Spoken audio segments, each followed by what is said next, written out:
Show.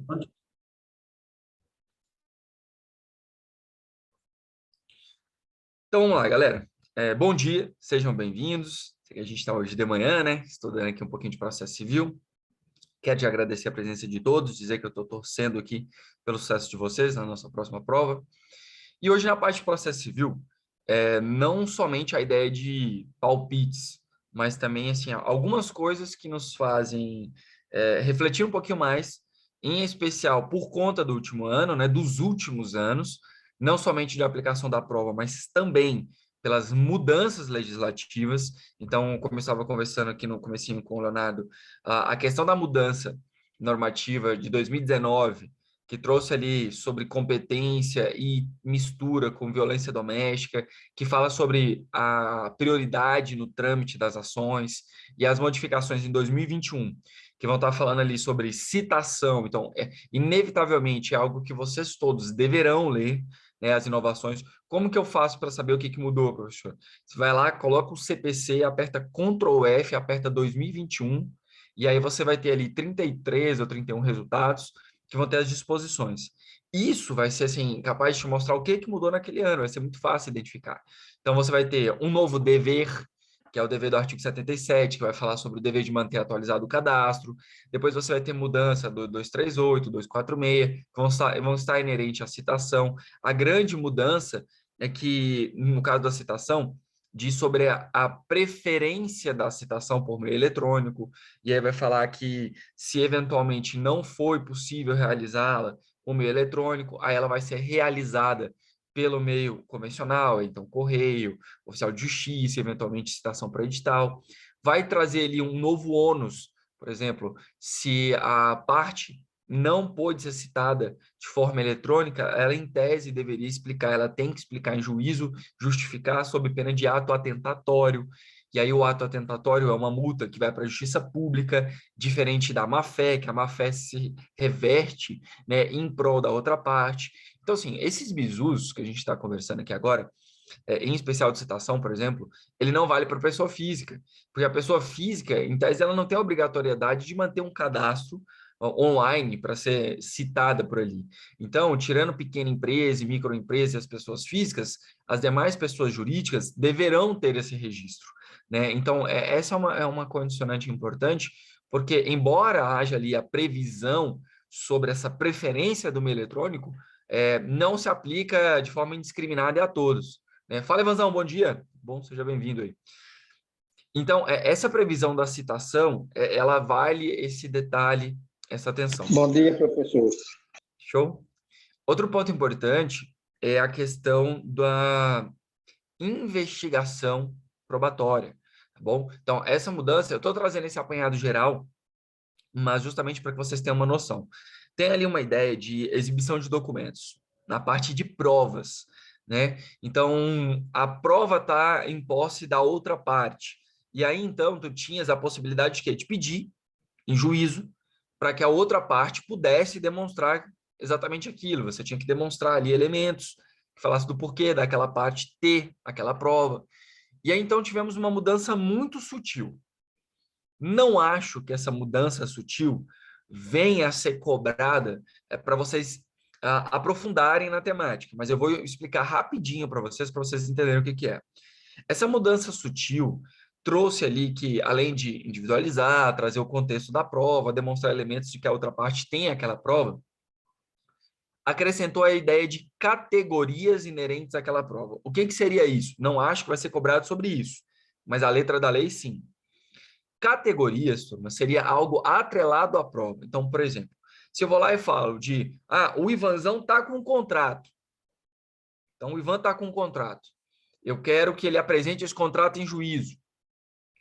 Veja, qualquer comunicação, como, por exemplo, e-mail, qualquer comunicação como protocolo, mensagens, isso daqui configura categorias para demonstrar a existência que o Ivan tem aquele contrato, que aquele contrato existe. Então, ele trouxe uma amplitude maior para o procedimento de exibição de provas, né? Que é essa ideia de inversão e fazer com que a outra parte apresente, tá? Então, uma questão que estaria inerente à prova. Acho que isso daqui deve cair somente na questão da letra da lei, tá bom? Só uma ideia de Ctrl+C, Ctrl+V mesmo com a letra da lei. Não acho que vai aprofundar muito na problemática. O outro ponto de mudança, isso trazendo todas as mudanças de 2021, vai ser sobre prescrição intercorrente. Esse daí é um artigo que vocês têm que tomar cuidado. Artigo 921 do CPC. Professor, você gosta de anotar? Esses são alguns palpites maiores. Mas esse em especial, a prescrição intercorrente, artigo 921, eu tomaria nota. Quer dizer o quê? A gente sabe que a prescrição, ela é inerente ao prazo para exercer a sua pretensão. Top, professor. E a prescrição intercorrente é aquela que acontece ao longo do processo. Ou seja, é um prazo que vai acontecer ao longo do caminhar do processo. Vocês já viram isso em penal? Com certeza, Goiaba falou para vocês, porque essa é uma matéria de suma importância dentro do direito penal. Mas nós temos também dentro do direito civil. E o processo civil vai falar assim, olha, acontece a prescrição intercorrente aqui também. Mas a partir de quando eu começo a contar essa prescrição intercorrente? Então, o artigo 921 vai falar, olha, a partir do momento que eu não consigo achar bens ou achar o devedor, a gente já tem ali a possibilidade de começar a prescrição intercorrente. O 921 disse para a gente que se eventualmente a parte que quedar inerte, ela vai suspender por 1 ano e depois que voltar da suspensão, vai ser arquivada se a outra parte não se manifestar e o prazo para a gente ter a prescrição ali vai tocar. Se eventualmente iniciarem atos expropriatórios ou de constrição de bens, haverá a interrupção zero, o prazo da prescrição intercorrente.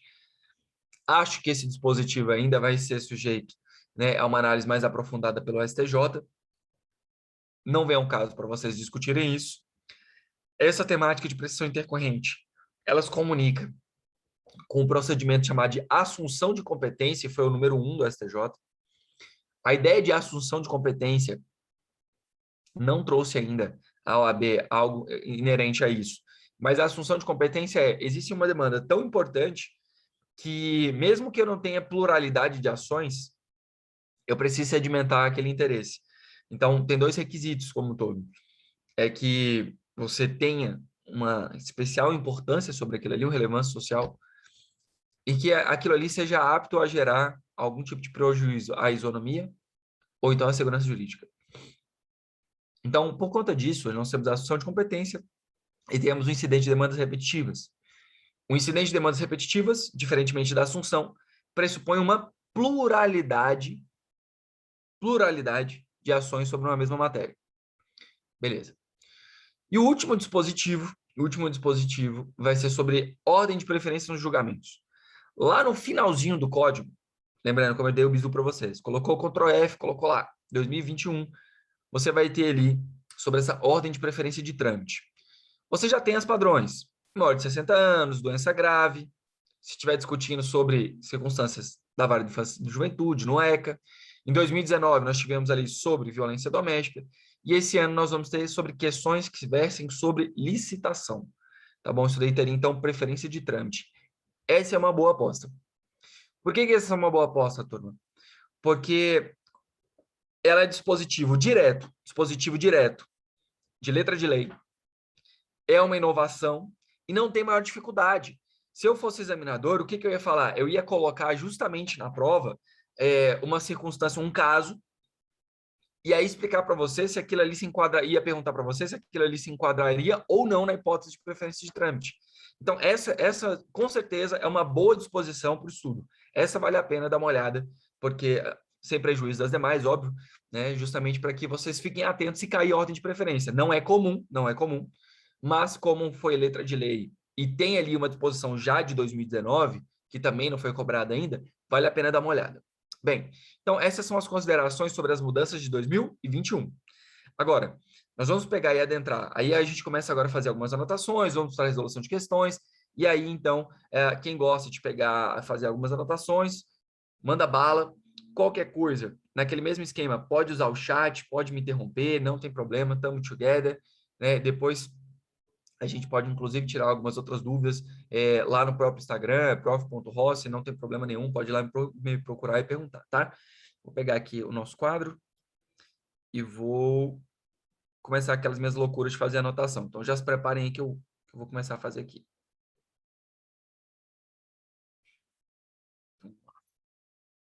Show. Então, minhas apostas iniciais. Jurisdição e princípios, como estava conversando com o Léo. Jurisdição, matemática que não cai há muito tempo, competência também não cai há muito tempo, mas a ideia de jurisdição e princípios vale a pena só para você dar uma revisada.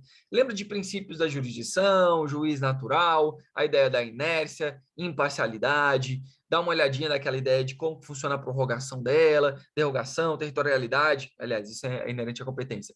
Esses bizus, eles são, assim, de suma importância, é verdade, né, Mariana? Pode deixar, eu vou salvar. O último eu acabei esquecendo as modificações, né? Não, mas esse eu vou salvar, vai ficar top. Até porque a gente vai fazer boas anotações hoje, Mari. Então, vale a pena, assim, dar uma olhada. Vale a pena dar uma pincelada. Agora, com essa parte aqui, com relação à ação, sentença e recursos, aí é que eu tenho que anotar. Vamos lá. Bem, vocês com certeza vão lembrar de condição da ação. E aí vocês vão lembrar condição da ação. Vão lembrar de legitimidade. Aí a gente vai falar de legitimidade ad causa, né? Passiva e ativa. Isso daí é, né, patente. Você vai lembrar a modalidade ativa, passiva. Vou colocar legitimidade, porque vai que ativa e passiva. E interesse de agir, né? Eu quero que vocês me ajudem aí, pode ser pelo chat ou então ligando, sobre a ideia de bom dia para quem acabou de chegar, sobre qual é a natureza da sentença que verifica que não há condições da ação. Qual seria a natureza dessa sentença? Alguém se recorda? Quando uma sentença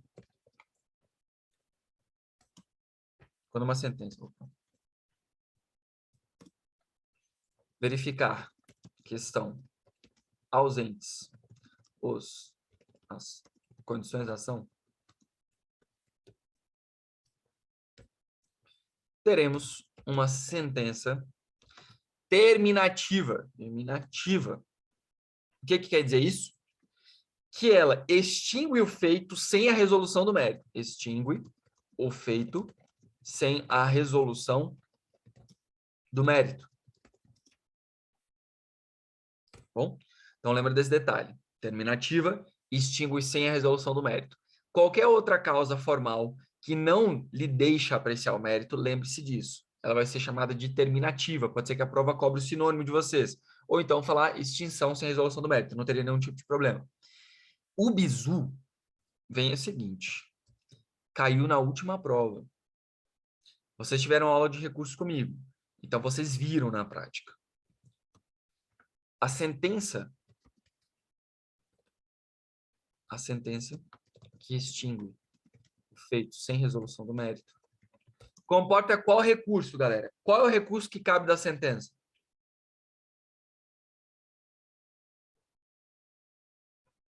Esse é um bizu manha. Vamos lá, seu Ivan. Qual é o recurso que cabe da sentença? Apelação. Boa! Isso, Alex. Apelação. Então, ó, internaliza na cabeça de vocês. Falou de sentença, vai ser apelação. Só não será apelação se for juizado especial. Diversas questões da OAB você resolve só nessa lógica, tá bom? Ah, mas decidiu eliminar na sentença. Não interessa, vai ser recurso de apelação. Então, falou sentença, é apelação, pronto, falou, valeu. Se falou de algo já transitado em julgado, você vai lembrar, ah, é ação rescisória, ponto. São alguns gatilhos, vamos lá. Então, show.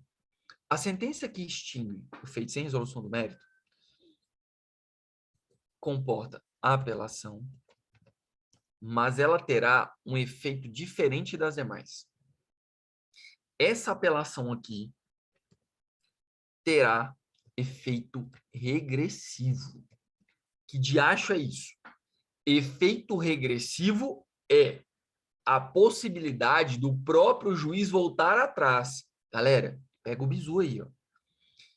Antigamente, a gente tinha um agravo, que era ali a disposição patente, que tinha que o julgador ele podia voltar atrás. Então, lembra, a gente entrava com o agravo de instrumento, ele vai direto na segunda instância, você comunica o juízo de piso, o juízo a qual, aí ele verificava ali o teu e falava, velho, parece que faz sentido, ele poderia voltar atrás. Então, nós temos aqui que a sentença que extingue o feito sem a resolução do mérito que julga de forma improcedente liminarmente, ela vai comportar o efeito regressivo na apelação, que é o quê? No prazo de 5 dias, o juízo, né? Juízo poderá voltar atrás. É um bizu interessante? É um bizu interessante. Lembra que isso daqui, lembrar que cabe também para a improcedência liminar. Bom? Vamos desse detalhe. Show. Bem, no caso da sentença definitiva, ela aprecia o mérito, comporta apelação de igual forma, mas não terá efeito regressivo. Ou seja, se o processo seguiu o padrão, bizuzinho top do momento, foi lá e chegou igualzinho, chegou lá no final, teve a sentença, não vai ter efeito regressivo. Isso vai trazer para a gente a ideia, ó, opa, se tem uma sentença ali de improcedência liminar, de extinção sem resolução do mérito, já fica atrelado a essa ideia do qual o efeito que pode comportar. Mari, como você disse que, de fato, você me lembrou que eu não fiz o salvar, né, das nossas anotações, então eu vou só fazer aquelas retinhas processuais que eu sei que vocês gostam, para vocês lembrarem de outro efeito, não de outro efeito, mas de outra circunstância que cabe recurso, e um recurso específico, que é sempre uma aposta, que é esse daqui, né? Então, vamos lá. Façam peguem um caderno, anotem isso aí já para ficar automático para vocês. Eu vou anotar os artigos de referência para vocês darem uma olhada. Então, vamos lá. Em razão do princípio da inércia, eu tenho ali a provocação do judiciário. Boa, seu Ivan, gostei de ver, é isso aí. Você tem ali a ruptura, né, daquele estado inerte, você provoca o judiciário por meio de uma petição inicial. Quais são os requisitos? Primeira coisa, a gente tem que lembrar que os requisitos da petição inicial vão estar previstos lá no artigo 319. Tu vais lembrar necessariamente que eu preciso preencher as condições da ação, que vai estar lá no artigo 17. Top, beleza, verifiquei. O que eu tenho aqui de requisito da minha petição inicial? Você tem o competência, que é o local que vai se proceder à ação. Você tem o que é a qualificação das partes. Você tem o que do outro lado. Então, você tem CQQ. Aí, ó, sem rir, hein, seu Ivan? Você tem o FDP. É isso mesmo, seu Ivan. Tem um FDP na nossa petição inicial, que é o quê? Fato, direito e pedido. E aí, por fim, você vai ter valor, provas, assinatura, e se for o caso, rol de testemunhas. Beleza, show. Deixa eu ver aqui o chat. Sim, aquele esquema é bacana. Mas eu já vou fazer um pouquinho melhor, Mário. Vou deixar ele mais amplo, tá bom? Então, lembra das regras de competência? A competência vai ser ali, normalmente, né? Como regra geral, domicílio do réu. A gente tem essa primeira regra. Nós temos as competências, que nós vamos falar de competência relativa, ou seja, relativa é, se não era o lugar que inicialmente poderia se proceder, essa daqui não tem problema. E aí a gente vai falar já na parte da defesa. O que é a qualificação das partes? Você tem que lembrar necessariamente do 319, porque ele vai trazer quais são os requisitos. E aí você vai lembrar do 319, parágrafo 1º. Deixa eu pegar aqui o símbolo do parágrafo 1º, que eu não tenho... Esse meu teclado aqui, ele não tem o parágrafo 1º. Peraí. Deixa eu abrir aqui. Você vai lembrar disso aqui, ó. Parágrafo 1º. O nome disso aqui é coisa linda. Aqui, bonitinho. O que é o coisa linda? Coisa linda. Diz que você pode buscar auxílio do judiciário caso tu não tenha todos os dados da parte, tá bom? Então lembra disso daqui, ó. Se eu posso buscar auxílio do judiciário se eu não tiver todos os dados da parte. Artigo 319, parágrafo 1º. Turma, brincadeiras à parte, dentro do nosso FDP, 2 aqui a gente precisa destacar, ó. Vou colocar em cores. Quando eu estiver falando de fato e direito, você vai lembrar do seguinte elemento da ação. Você vai lembrar da causa de pedir. Bom, O fato e direito consubstanciam um elemento da ação chamado de causa de pedido. O pedido também é um outro elemento da ação e as partes também são elementos da ação. O pedido é aquilo que vai vincular o que você pode pedir para o juízo, ele pode deferir para o juízo. Então, você tem que lembrar do gatilho do princípio da congruência, que é aquele que o juiz não pode te dar algo que não foi pedido. E tu tem que se lembrar daqueles viciozinhos da sentença. Extra petita. O que é o extra petita? Quando ele te dá alguma coisa que não foi pedido. Ultra petita, que é aquilo que ele te dá a mais do que foi pedido. E o citra barra infra petita é quando ele deixa de apreciar algum pedido. Lembra disso. Princípio da congruência, o juiz fica vinculado. Se cair sobre o princípio, tem que lembrar disso. Quais são os 3 vícios? Extra, ultra, citra, infra. Professor, você falou 4, é porque os 2 últimos são sinônimos. Beleza? Aí o valor da ação vai ser atrelado ao proveito econômico. Lembra de causas, por exemplo, que têm circunstâncias especiais, como, por exemplo, ação de alimentos se refere ao quê? 1 ano, 12 meses do valor pretendido por mês. Então, isso aqui é um detalhezinho importante. Aí, as demais provas, quando a gente coloca aqui, é o pedido de provas, como se fala ali da questão de testemunha e tal. Quais são as provas mais comuns? Vamos lá. Testemunhas, exibição de documentos, depoimento pessoal, que é ouvir outra parte, perícia. Então, são as provas mais comuns, tá bom? Deixa eu ver aqui o chat.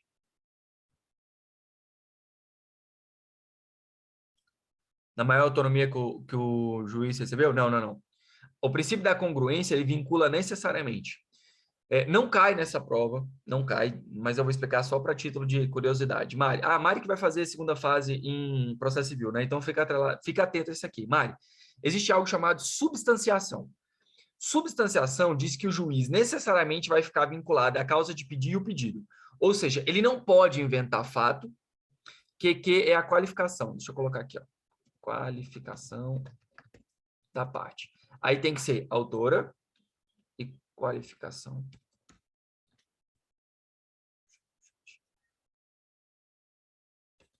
Qualificação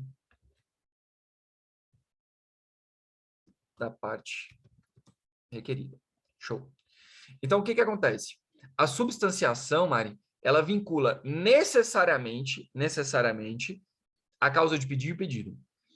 Então, a ideia de falar que o juiz teve maior autonomia é para a sua motivação, livre convencimento motivado.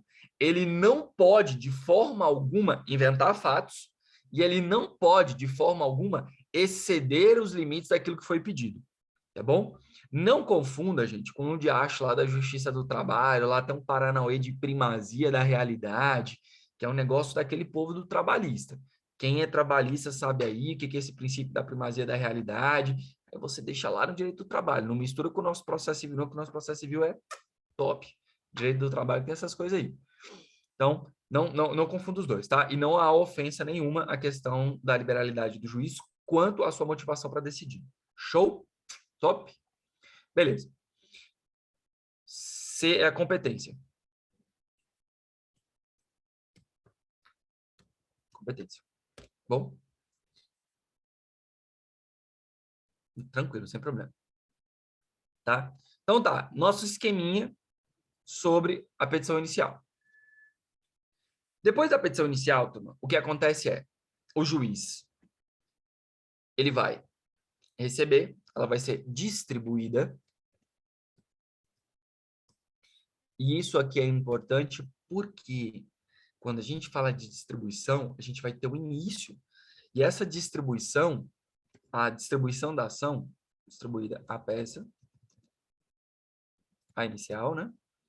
Essa distribuição, galera, ela vai gerar hipótese de prevenção. Então, isso é importante. Cuidado para fins de prevenção, tá bom? Lembrando que para a gente falar de prevenção, nós vamos falar de registro ou distribuição. Show! Aí o juiz mandou citar. Top! Então vai lembrar de citação. Lembra das citações válidas, lembra das hipóteses de citação. Aí veio teve audiência de conciliação. Rolou a audiência de conciliação, foi infrutífera. Então, vamos chamar aqui a audiência. O que eu preciso ter de cuidado com relação à audiência de conciliação? Bem, a gente precisa atrelar lá no artigo 334 sobre essa ideia de o que pode ser cobrado para a gente em audiência de conciliação. Deixa eu só colocar o artigo aqui da citação, né? Melhor. Vou colocar aqui o artigo 238, como eu prometi, né? Audiência de conciliação. Artigo 334. Lembra o seguinte, galera. A audiência de conciliação é regra geral. Só não vai ter audiência de conciliação se o direito não admitir a audiência de conciliação, se as partes convencionarem que não há possibilidade de conciliação. Ou se o juiz, verificando aquela demanda, percebe que não há possibilidade de realmente fazer acordo. Se todas as partes convencionarem, seu Ivan, tem pluralidade, tem litisconsórcio, tem 5 partes lá do lado contrário, então tem um litisconsórcio passivo. Se todo mundo se manifestar, inclusive o autor, falando que não quer audiência de conciliação, não terá. Mas se uma delas não falar nada ou falar que quer, vai ter audiência de conciliação. Mas a nossa audiência de conciliação restou infrutífera. E aí nós temos uma contestação, a necessidade de apresentar defesa. Top. Então, qual que é o grande cuidado da contestação? A previsão está no artigo 335, mas a gente precisa tomar cuidado com 336 mais 337. Cuidado. Cuidado. O que isso diz, turma? Ele vai falar um princípio chamado de princípio da eventualidade, que diz que toda matéria de defesa deverá ser arguída no momento da contestação, sob pena de preclusão. O professor falou bonito, entendi nada. Bora. Quer dizer o seguinte, olha, se você está sofrendo uma ação, brother, você tem que apresentar toda a sua defesa, não tem papo de você ficar de migué. Tu tem que apresentar logo a defesa nesse momento, inclusive preliminares, porque se tu não falar nada, já era, camarão que dorme a onda leva, que é o Instituto da Preclusão, ou seja, perdeu a oportunidade de. Então, quais questões, por exemplo, que vão sujeitar-se à preclusão? Exemplo, tinha um contrato, esse contrato ali previa um foro de eleição, só que o autor da ação não respeitou esse foro de eleição. Veja, foro de eleição, a gente fala que é uma hipótese de derrogar a competência, ou seja, as partes decidiram por outro local ser competente. Como? A defesa não falou nada e a hipótese de incompetência relativa é o famoso segue o baile. Porque não foi suscitado, então precluiu. Beleza? Depois da contestação, nós temos as hipóteses, né? Claro, lembrando de um detalhe importante, esse sempre cai na prova da OAB. Esse aqui, reconvenção. Esse aqui está lá no 343, tem que lembrar desse detalhezinho aqui. Qual que é o que é cobrado? Qual que é o macete da reconvenção?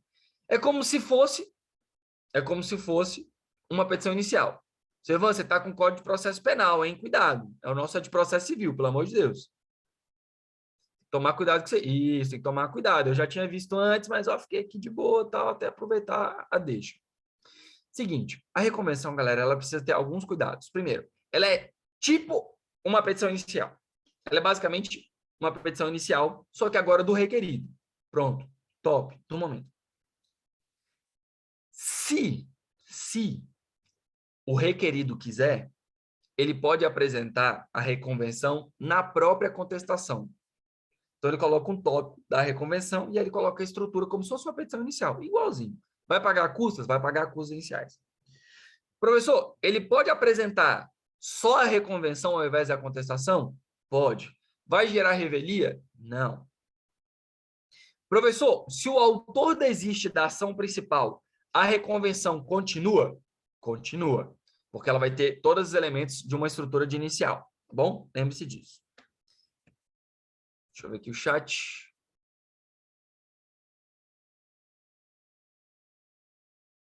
Se o autor perde por preclusão, Mari, ele perde a ação? Você diz? Porque ele perdeu alguma oportunidade? Ou porque, por exemplo, chamou ele para emendar e ele não emendou? Porque o perder seu, ele tem que trazer qual é a natureza. Foi de mérito, resolveu o mérito ou não resolveu o mérito? Perdeu a ação. Então, extinguiu com resolução do mérito. Jogou improcedente. Pau nele. É isso? Isso. Beleza. Se o autor deu mole, perdeu ali a oportunidade de se manifestar quando devia, não juntou uma prova, vacilou, precluiu, o juiz foi lá e julgou improcedente, Mari, se ele não apelar, Instituto do beijos. Beijos e tchau. Porque nesse caso, ele tinha a oportunidade lá atrás de se manifestar, de juntar a prova e não juntou. Agora, o que pode acontecer é eventual cabimento de ação rescisória. Vai ter que ir lá para o 966 para ver se ele teve uma prova, se ele não juntou porque ele não podia, porque a prova foi descoberta depois, beleza? As partes podem juntar a prova, Silas, exatamente, é o Instituto do Silas, Silas Carr. Então, assim, se eventualmente era uma prova que ele não tinha à época, ele pode pedir autorização do juiz para juntá-la, explicando exatamente. Isso. As hipóteses de ação rescisória é aquele artigozinho que você tem que dar uma lida obrigatoriamente. Mas o bizu é lembrar que, via de regra, a OAB cobra sempre assim falando, após o trânsito em julgado, descobriu uma prova nova da qual se provou a falsidade por meio de processo criminal, descobriu o impedimento do juiz, aí você vai dar uma olhada, opa, rescisória. Claro, pode ser que a OAB também possa cobrar de vocês o seguinte, uma hipótese que descobriu posteriormente, mas que não comporta ação rescisória, tipo suspeição. Então, assim, pode ser que venha a ser nesse sentido. Então, vale a pena uma revisão rápida lá no 966, só para olhar os elementos que comportam, que permitem, né, a ação rescisória. Show! Depois, então, da reconvenção, o que nós temos? Como regra, um procedimento ordinário, nós temos a réplica. Bom, a réplica, ela está lá no artigo 350 e ela diz o seguinte, ipsiliteris, Ivan, se a parte requerida alegar fato modificativo ou extintivo de fato de direito, né, fundassem a alegação de extinção ou modificação de direito ao fato, a parte autora vai ter a oportunidade de fala. Traduzindo, se o requerido, no momento da fala dele, da defesa, na contestação, falou, não foi desse jeito, não, foi desse jeito. Se falar que o direito não se aplica outro, aí você tem um momento de fala pela via da réplica. Depois da réplica, então, nós temos provas, especificação de provas, Se for o caso, audiência de instrução e julgamento. E aí, por fim, nós temos a sentença. Lembrando que a sentença, nós temos o elemento da sentença, lá no artigo 489, sentença. Tem que tomar cuidado com 485 mais 489. Tá bom, show, top. O que pode acontecer, turma? Esse daqui é o mais padrãozinho, mais comum, tal. O que pode acontecer é que, no caso da... Vamos encerrar aqui essa reta, vamos para outra. Lembrando, o que pode acontecer? Nós temos aqui, ó, petição inicial, e pode ter a improcedência, uma sentença. De improcedência. Liminar. Isso é uma sentença. Então, cabe apelação. Bom, lembra das hipóteses de procedência liminar? Quando você entra com uma ação contra um entendimento segmentado. Não precisa nem da outra parte se manifestar. Nós podemos ter a petição inicial, contestação, e aí podemos ter o julgamento, por exemplo. Vou colocar réplica, para não confundir. Réplica. E podemos ter o julgamento antecipado da lide, quando não tiver maior problemática. Claro, volto sim. Assim? Qual, Tati? Assim? Assim? Ou assim?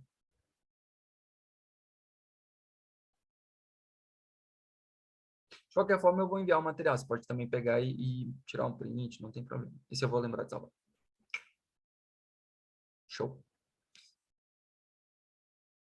Então, nós temos aqui o julgamento antecipado da lide, também vai comportar a apelação. Tá bom? E na última aula sobre recursos, a gente falou, ó, na minha petição inicial, eu tenho P1, P2 e P3. Vamos lá. Na minha petição inicial com P1, que diacho é P1, que diacho é P2 e o que diacho é P3, professores? Professor, é pedido 1, pedido 2 e pedido 3, tá bom? Então, vamos traduzir isso aqui. Danos materiais, danos morais e lucro cessante. Bom, vamos colocar aqui, ó. Danos materiais, danos morais e lucros cessantes. Então, eu tenho 3 pedidos na minha peça. Aí chegou aqui, teve a petição inicial, top do momento, teve audiência de conciliação, foi frutífera, tal, contestação. E aí o juízo percebeu o seguinte, ó, é inconteste que o Ivan bateu no carro, tem aqui, ó, a filmagem, tem aqui os orçamentos para comprovar o dano material, então isso aqui é inconteste. Então o juízo, ele pode decidir parcialmente, lembra que a gente falou? Decisão parcial, antecipada, de mérito.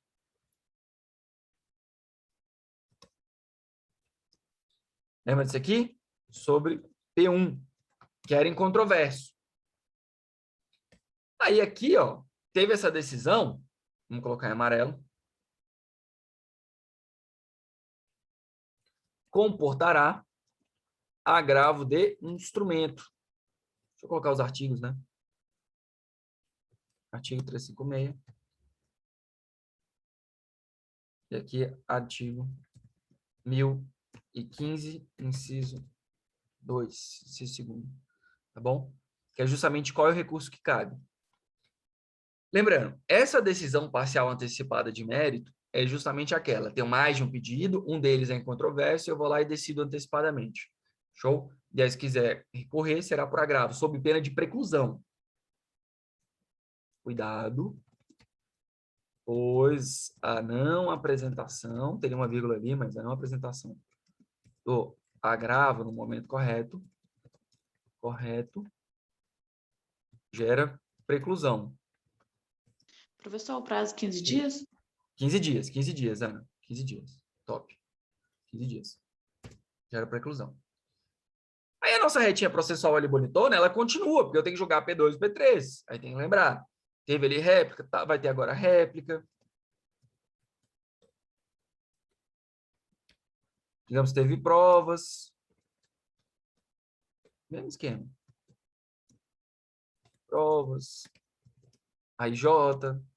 Aí veio sentença.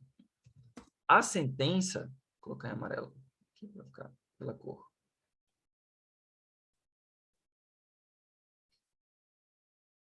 A sentença julgou P2 e P3. Então, tem que lembrar que, nesse caso aqui, a sentença comportará recurso de apelação. A apelação. Qual é o artigo? Sob 1009. Mas só vai poder apreciar P2 e P3, que é o quê? Os danos morais e lucro cessante. Isso daqui é atrelado à ideia do princípio da irrecorribilidade, que eu só posso apresentar o recurso correto, dentro da disposição correta, então eu não posso querer rever aquilo ali, tá bom? Um bizu, uma dica para estudo, pré-prova, para quem for fazer em área de civil, isso aqui é obrigatório. Bizu. Estudar. Só ler o artigo, na verdade. Estudar sobre preliminar de apelação. Isso quem vai fazer a segunda fase, tá? Porque quem vai fazer a primeira fase, eu já vou dar aqui o bizu. Se eventualmente, turma, tiver ali uma decisão judicial ao longo da fase de conhecimento, ou seja, até a sentença, que não cabia agravo de instrumento, não comportava agravo de instrumento, teve uma decisão, poxa, não deixou eu pegar e fazer o pedido sobre tal prova. Essas decisões que não comportam agravo de instrumento poderão ser questionadas em preliminar de apelação sem a ocorrência de preclusão. Bom, em suma, se o juiz lá atrás fez uma decisão que você não tem como recorrer, você vai ter que apresentar isso aí em preliminar de apelação. Agora, se couber agravo, tem que ser agravo. Roda o agravo, artigo 1015. Show do momento? Vou colocar ali. Top. Então, beleza. Fizemos alguns bons esqueminhas aqui para a primeira instância. Vamos, então, para as questões. Vamos lá. Professor, Oi, pode falar. quando acabar a aula, o senhor vai enviar esse material? Vou.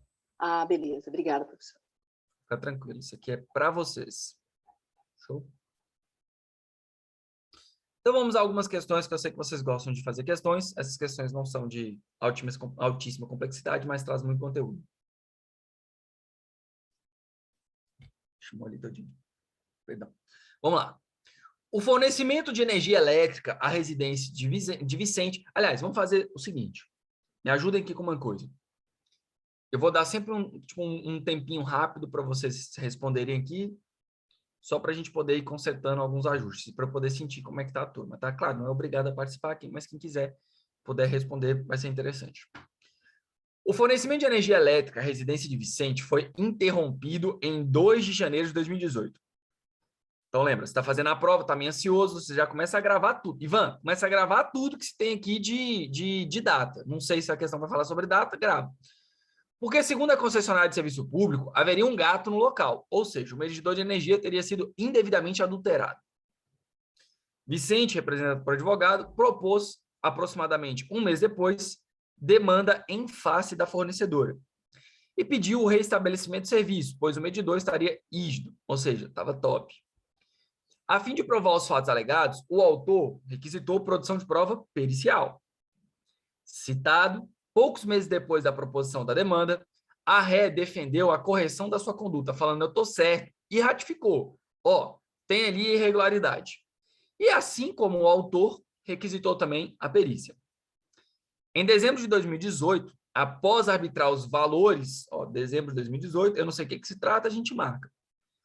Após arbitrar o valor de honorários periciais e antes da realização da perícia, o juiz atribuiu apenas ao autor que efetivamente foi intimado para tanto o pagamento da verba. Pronto. Aqui a gente já sabe para onde vai vir a questão. Turma, estou lendo aqui, eu já sei. A questão vai cobrar sobre honorários periciais e a responsabilidade de pagamento deles. Então, a questão de 2019 envolvendo sobre provas. Vamos lá. A decisão judicial está correta, uma vez que se ambas as partes requerem a produção, apenas o autor deve adiantar o pagamento? Turma, olha isso. Olha isso. Como que a questão tem a coragem de falar que tá certo.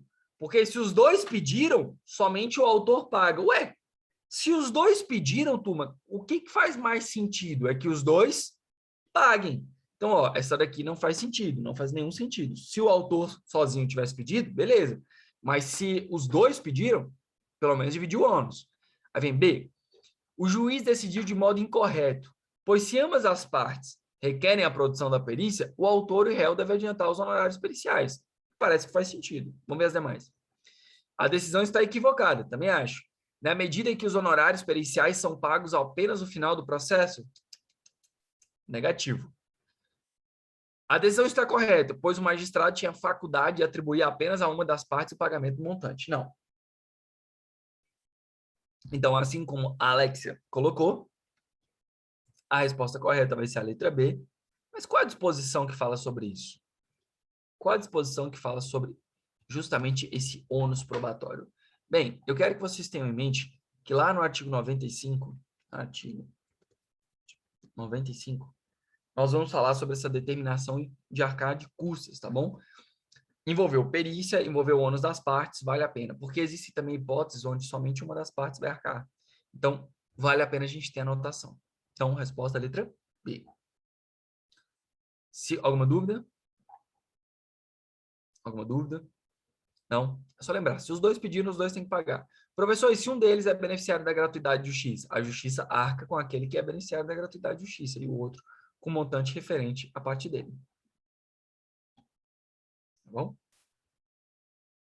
Professor, e se o cara tem gratuidade de justiça, quer dizer que o perito nunca vai poder cobrar ele? O perito nunca vai poder ver ali o valor? Ele pediu a perícia e perdeu. E o valor era 7 mil e o Estado só paga 3. E aí? Aí você vai lembrar que a mesma regrinha da gratuidade de justiça. Lembra? A pessoa que tem gratuidade de justiça, ela é condenada sim ao pagamento de custas e honorários. Só que a exigibilidade que fica suspensa. Fechou? Lembra disso. Lá no artigo 89. Aliás, 98. Bom? Vamos lá, próximo. Luciana, por meio de seu advogado, propôs demanda em face de Carlos, perante determinado juizado especial, na qual pediu, a título de indenização, por danos materiais, a condenação do réu ao pagamento de 20 mil. Entrou com a ação, juizado especial, 20 mil. Beleza. Ao julgar parcialmente procedente o pedido, o juiz da qual condenou ao pagamento de 15 mil. Beleza. Parcial procedente, porque ela não ganhou tudo, mas o cara também não perdeu tudo. Luciana se conformou com a decisão, ao passo que Carlos recorreu, ao fim de diminuir o valor para 10 mil. E bem assim, requeriu a condenação do pagamento de custas e honorários. Embora tenha diminuído o valor da condenação para 10 mil, então ó, ele teve o recurso dele julgado procedente, conforme requerido o recurso, o órgão ad quem, a turma recursal, não condenou Luciana ao pagamento de honorários. Diante de tal quadro, é correto afirmar, especificamente no que se refere às custas e aos honorários, o quê? Galera, vamos lá. Juizado especial tem custa na primeira instância? Não. Juizado especial vai ter custo a partir da segunda instância. Para você apresentar o recurso inominado, tem que pagar custas iniciais e custas recursais. Isso não vai cair na prova, não. Teve a apreciação do pedido. O que a gente tem que lembrar? Que envolve o juizado especial aqui. Que, turma, não é toda ação que vai gerar, a necessidade do pagamento de custas por parte do recorrido, por parte daquele que perdeu. Como assim, professor? Quando que vai ter e quando que não vai ter? O artigo 55 da Lei 9.099 diz que, olha só, se o recorrente for vencido, aí vai ter custas e honorários. Então, eu já sei que eu já separei o artigo para vocês. Em primeira instância, não vai gerar custas e honorários. Mas se o recorrente for vencido, nesse caso, nós vamos ter a incidência de custas e honorários. Top? Do momento? Então, ó. Olha as alternativas. O órgão recursal errou, pois a gratuidade prevista na Lei 9.099 só abrange o primeiro grau de jurisdição. Claro que não, a gratuidade são em todas as instâncias. O órgão ad quem acertou, uma vez que no âmbito do segundo grau, somente o recorrente vencido pode arcar com custas e sucumbência. Então, top. Letra B. Aliás, eu estou marcando em verde, né?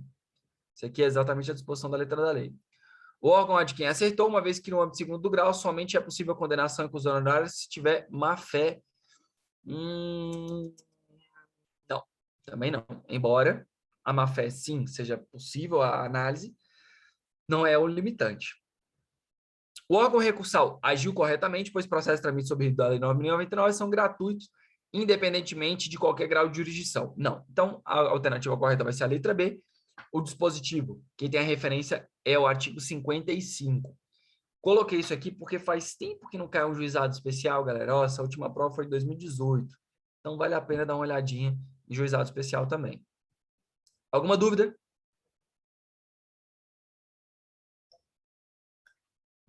Então, bora.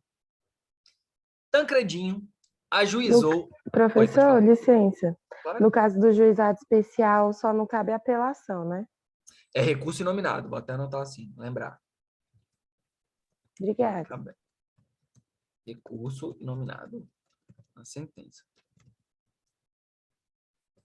Show, bem lembrado. Vou até colocar isso aqui em outra cor. Bem lembrado, boa. Top. Foi boa. Bacana, bacana mesmo. Vou já colocar outra regra aqui. Não acho que pode vir aqui, mas vamos colocar sobre competência. Atenção 2.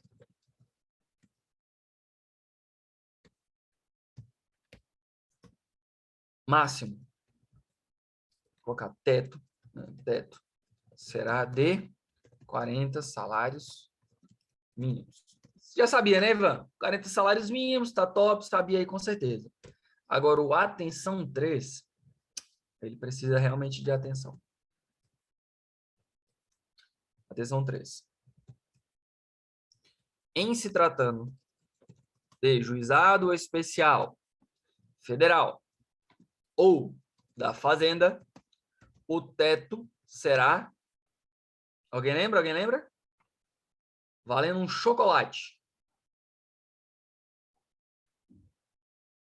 60 salários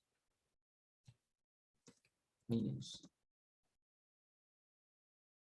Isso, Alexia. Só precluiu porque eu digitei antes. Mentira, mentira. Passa que vai rolar um chocolate. 60 salários mínimos.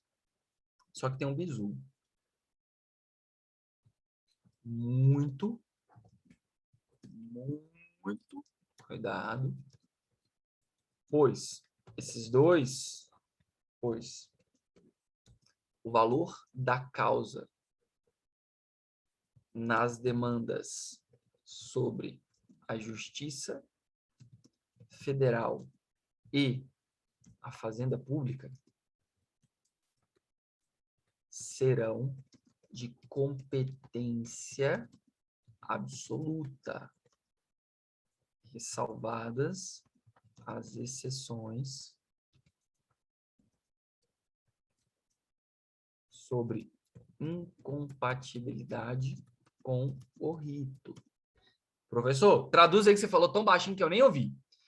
Seguinte, 60 salários mínimos, teto lá para o Juizado Especial da Fazenda, Juizado Especial Federal, top, professor lembrava. Mas lembra que se o valor da causa tiver em até 60 salários mínimos nessas duas, a competência vai ser absoluta. Então, vai ter que ser apreciado pelo juiz do Juizado Especial Federal ou da Fazenda Pública, tá bom? É competência absoluta. Pode ser apresentada de ofício pelo próprio juiz. Tá bom? A exceção, turma, vai ser quando envolver processos administrativos ou, por exemplo, alguma coisa do servidor, tem ali alguma maior complexidade naquela demanda, exigir perícia, essas coisas. Então, nesse caso, aí gera incompatibilidade, tá? Essa daqui é mais comum ser cobrada em concurso do que propriamente na prova da OAB. Mas como a gente estava conversando logo no início com o Léo, faz tempo que não cai questão de competência. Então, se eventualmente quiser brincar, poderia acabar sendo uma dessas cobradas. Então, é melhor prevenir do que remediar. Alguma dúvida? Alguém não entendeu? Essa vale a pena, viu? Bora então. Tancredinho ajuizou equivocadamente em abril de 2017. Não sei o que vai vir, mas vamos grifar o prazo. Demanda reivindicatória em face de Gilberto. Reivindicatória, aquelas ações possessórias. Em face de Gilberto. Caseiro do sítio Campos Verdes. Porque Gilberto parecia ostentar a condição de proprietário. Vamos lá. Tancredo ajuizou uma ação contra Gilberto. Porque aparentemente o Gilberto parecia ser ali a pessoa que ostentava ser proprietário. O que o Tancredo está querendo? Ele está querendo discutir aquela terra para falar assim, isso é minha, não é sua. Como o Gilberto está lá na terra, quando ele foi citado, quando ele recebeu a citação, o que ele vai fazer, turma? Antes da gente olhar as opções. O cara foi citado. O que ele vai fazer, galera? Ele vai apresentar a sua manifestação. O que vai ser a primeira tese que ele vai alegar? Qual vai ser a primeira tese que vai ser alegada aqui, turma? Mari, essa para você que está na segunda fase em civil, tem que ter o raciocínio aqui, ó, bem fluido. Você está sendo citado, uma ação reivindicatória, está discutindo ali propriedade. Falando, tá, ó, não, isso daí é meu, não é seu. Nesse caso, qual é a primeira tese defensiva que vai ser alegada pelo Gilberto? Vamos ver se alguém sabe. É incompetência, né? Incompetência ou a Ilegitimidade, De né? legitimidade, porque ele não é Desculpa, o professor. proprietário. Vai Eu vou ter chamar que pedir o desculpa. Não, a gente está em proprietário. sala.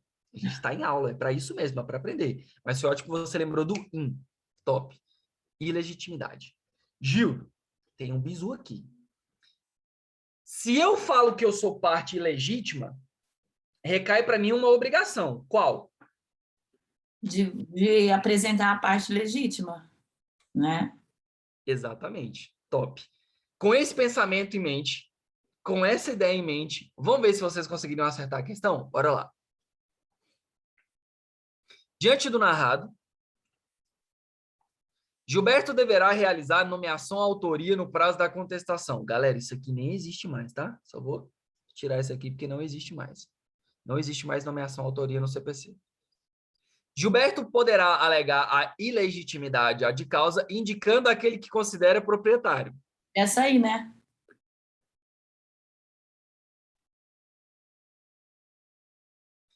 Trata-se de vício sanável, podendo o magistrado corrigir o polo passivo de ofício. O magistrado vai falar assim, ô papai, vem cá, eu vou mudar os dois. Pode? Pegar na mãozinha do autor? Não, né, gente?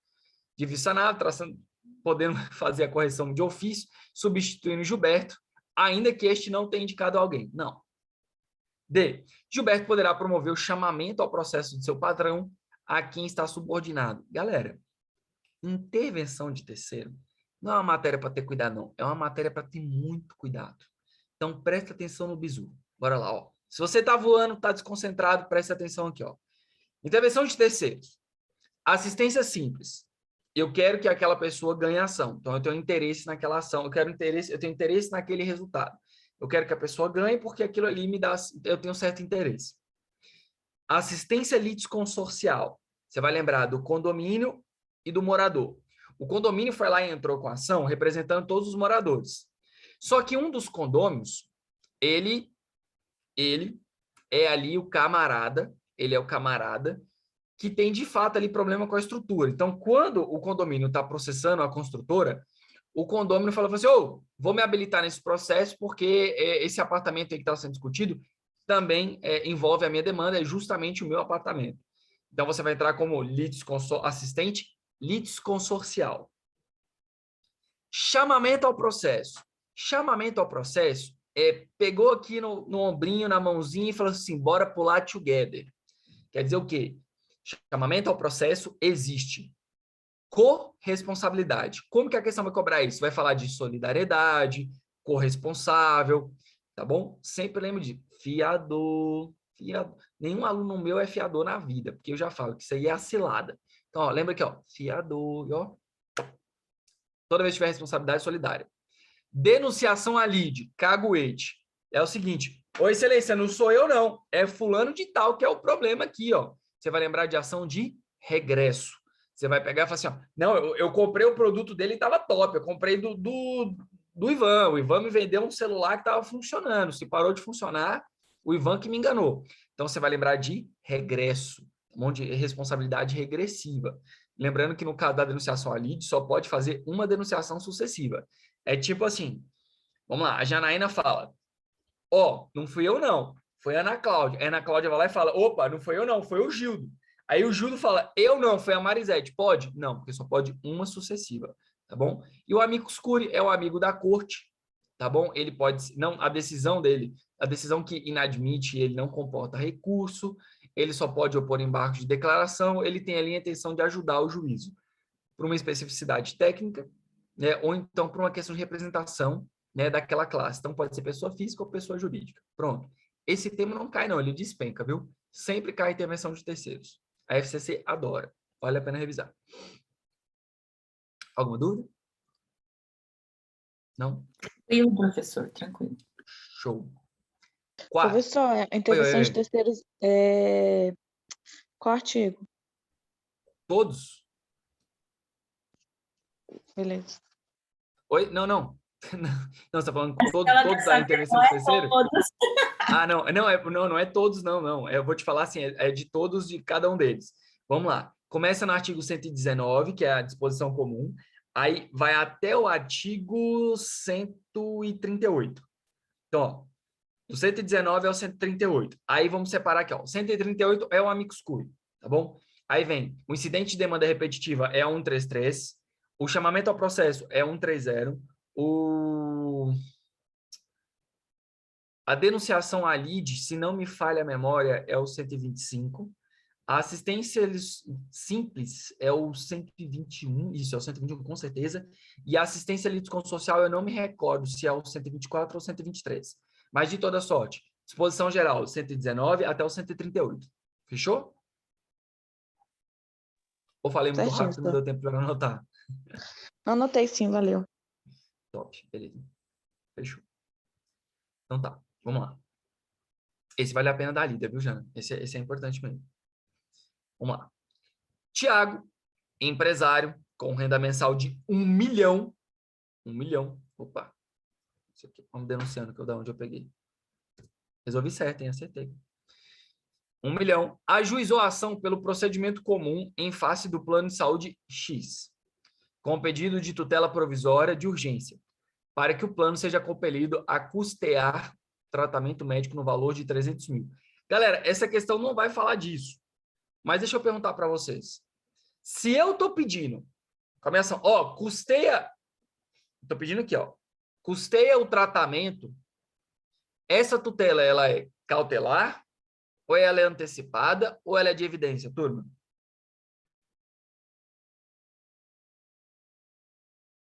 Olha uma, duas. Toda vez. Antecipada, não? Antecipada, boa, Ivanzão, é isso aí. Toda vez que eu quiser antecipar os efeitos do mérito, estou diante de uma tutela antecipada, tá bom? O que é antecipar os efeitos do mérito? Ajuda aí, professor, que não resolveu nada pra gente. Antecipar os efeitos do mérito, turma, eu entro, tá ali dentro do meu rol dos pedidos, o pagamento desse tratamento. E aí, se eu quero antecipar aquele pedido final, ela sempre vai ser antecipada. Se eu quiser proteger algo que não é o objeto, mas tem relação com ele, por exemplo, se eu estou fazendo um inventário, e um dos herdeiros ali, um cara, ou um terceiro, está dilapidando o patrimônio, está zoando o bagulho, está zoando a parada, e eu quero proteger aquele patrimônio, eu posso pedir uma cautelar para que aquele bem seja protegido até eu resolver o inventário. Entendeu? Então, cautelar, proteger algo que tem algum interesse com a demanda, mas não é o objeto final da demanda. Mas vamos ver aqui. Oi. No caso, se ele tem um salário de 1 milhão por mês, e ele pede para o pedido de tutela provisória de urgência, para custear esse tratamento médico dele de 300 mil, ele pode ser vedado pelo juiz ser precado por conta da renda mensal dele? Não, ele, assim, a questão da vedação, nem tanto, mas o juiz pode impor um ônus. Tipo assim, ó, eu sei que você ganha muito. Você pediu aqui uma tutela, mas é o seguinte, eu verificando a situação, eu sei que você conseguiria arcar. Então, quais são os requisitos da tutela? Urgência, resultado útil, probabilidade do direito. O que pode ser cobrado aqui, e galera, a Alexia já colocou ali no chat, isso aqui derrubou tanto aluno nessa prova, mas tanto aluno, que era o seguinte, o juiz pode impor o dever de uma caução. E olha o que a questão fala. O juiz, embora entendendo estarem presentes a probabilidade de existência do direito e o risco à saúde, condicionou a concessão da tutela à prestação de uma caução, de modo que, se eventualmente a tutela caísse, esse 100 mil ia servir para reparação de danos. Aí vem aqui. A respeito dessa circunstância, a alternativa. A exigência de caução para a concessão da tutela de urgência, no caso em tela, é desprovido de fundamento legal, razão pela qual é indevida. Turma, cabe sim. Cabe. O pior é que cabe. Então, muitos alunos no dia da prova acabaram vacilando nisso aqui. Porque, ó, cabe sim. Lá no artigo 300, parágrafo 1º, tem a previsão da cautela. A decisão judicial que condicione a concessão da tutela provisória de urgência à prestação de caução é impugnável por meio de preliminar de apelação. Ivan, você vai olhar essa questão na sua prova, você vai rir. Você vai falar, Primeiro, o professor Felipe foi chatão. Falou, só cabe o diabo de apelação no caso de sentença. Se eu estiver falando de decisão interlocutória, como é o caso aqui, a forma de impugnação seria eventualmente o quê? Agravo. Então, necat piribiribas. Não. Aí vem C. A decisão está em desconformidade com o CPC, pois a caução para a concessão deve ser de, no mínimo, 50%. Isso aqui era para pegar o aluno que às vezes sabia que existia, mas não lembrava do montante. Turma, não tem nada de percentual lá. Tá bom? Então, a alternativa correta vai ser a letra D, justamente, que é a previsão do parágrafo 1º do 300. 300. Eu não tenho um símbolozinho, eu vou colocar aqui, parágrafo. Parágrafo 1º. Beleza? Top. Professor, isso daí tem algum macete? Não, só lembrar que cabe a caução. Só isso. Bom, lembra que cabe a caução. Isso aqui já é importante. Professor, se eu quiser recorrer da decisão interlocutória, como que eu faço? Agravo. Tá bom? Não esqueça disso. Alguma dúvida? Alguma dúvida? Não? Galera, a matéria de tutela, ela é aquela que inevitavelmente você tem que dar uma lidinha. Tá bom? Hoje a gente não vai ter tanto tempo para falar de antecipada, cautelar, antecedente, incidental, tutela de evidência, mas ali, 294, 311, tem que, antes de fazer essa prova, ler. É obrigatório, tá bom? Essa daí sem sombra de dúvidas, obrigatória. Assim como intervenção de terceiros. Assim como recurso. Não, daqui a pouco você está falando o código inteiro, né? Não, mas é que são questões que caem mais, tá? Mas de recurso tem uns paranauê. Mas na aula de recurso a gente bateu bem nisso. Pedro, na qualidade de lawyer, advogado, é procurado pelo Alfredo para que seja proposta uma demanda em face de João. Então, Pedro processando João. Perdão, Alfredo processando João. Já que ambos não conseguiram compor amigavelmente. A fim de embasar as alegações de fato, Alfredo entrega a Pedro contundentes documentos que efetivamente são juntados à inicial, pela qual, além da procedência dos pedidos, Pedro requer a concessão de liminar em favor de seu cliente.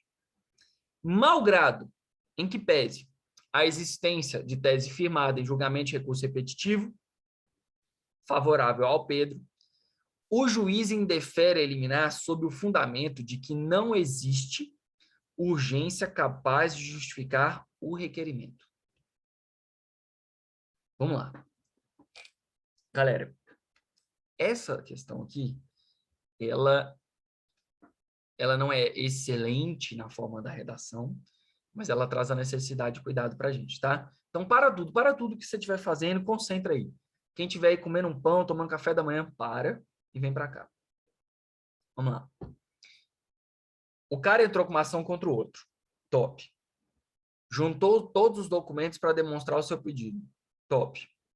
Esse pedido dele está pautado em uma tese de julgamento de recurso repetitivo.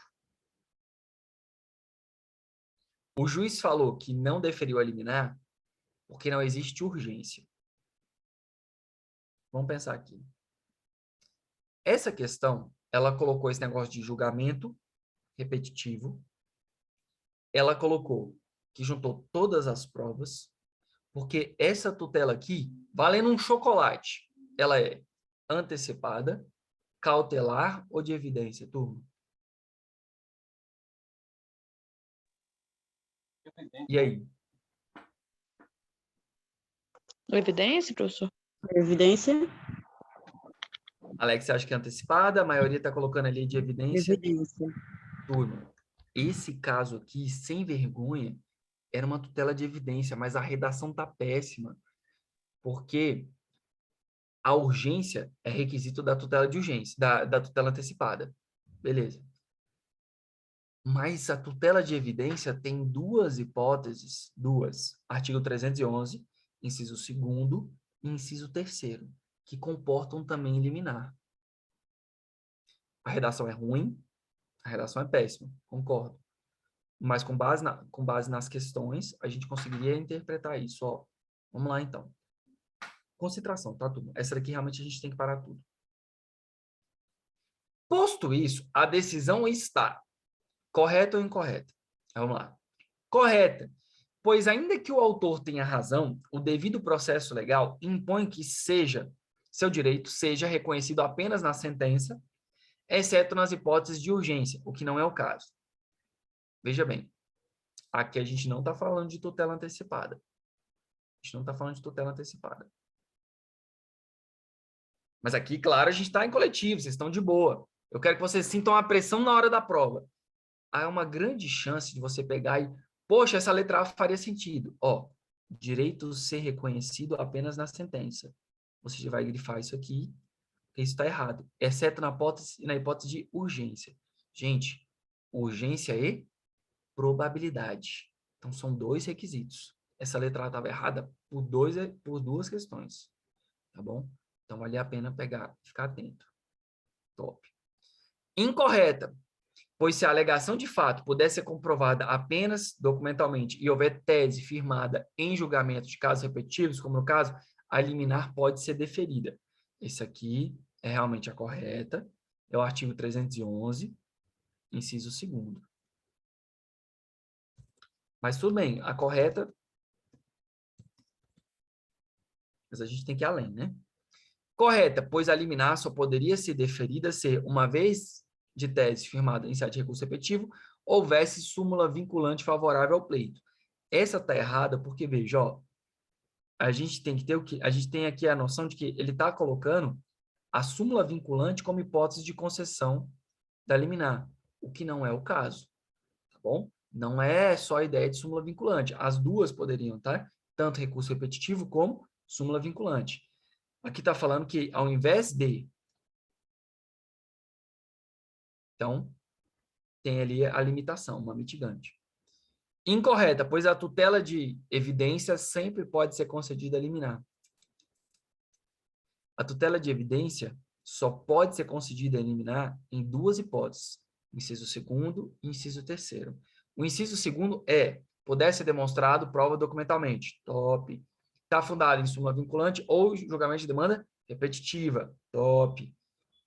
O inciso 3º fala de contrato repersecutório. Que diabo é isso, professor? Questão de, quando você deixa uma coisa em depósito, você deixa a pessoa guardando o seu bem, um contrato repersecutório. E aí você tem um cara lá nomeado como depositário, você pode buscar ali em sede de liminar, reaver a sua coisa. Top? Beleza. Artigo 311, turma. Você tem que lembrar, só cabe liminar nessas 2 hipóteses. Nas demais, vai ter que ser ao longo do processo.